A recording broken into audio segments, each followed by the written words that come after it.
answered prayers won't always look like answered prayers. Y'all, it may not be with all the glitz and the glam. And if you're not careful, you can find yourself complaining because you did not get to control the narrative of how your answered prayer should look or how you should feel in the answered prayer. All right.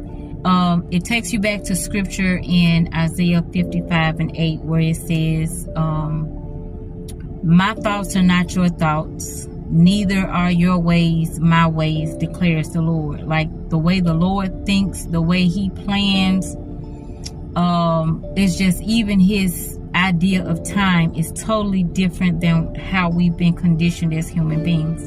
And again, if we're not careful, y'all, we could miss and overlook the answered prayer because we're expecting it to look a certain way, or we're expecting to feel a certain way, or we're expecting this sense of comfort in the idol of preference. We preferred it to be a certain way, but you could easily overlook the answered prayer or the answered prophecy.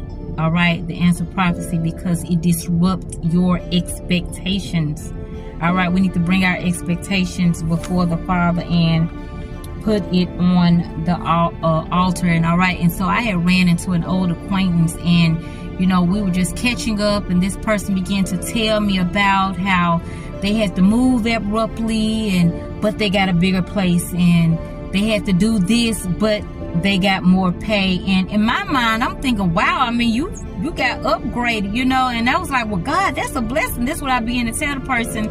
And the look that they had on their face was complete bewilderment. Like, how could you think this was a blessing? Like, this confused me, this inconvenienced me, this basically disrupted my sense of comfort. But all I could hear was the blessings, the upgrade.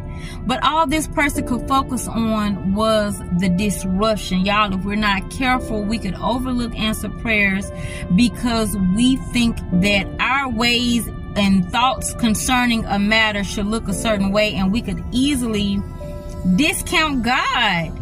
And we could come off as grumbling and complaining, just like the children of Israel when the Lord was presenting them with manna, dropping down food from heaven, but because it did not look like what they were accustomed to, what they could predict back in Egypt, right? They were discounting and complaining what God was doing for them. They weren't even having to work or toil. The blessings fell from heaven, all right? So we got to be careful not to overlook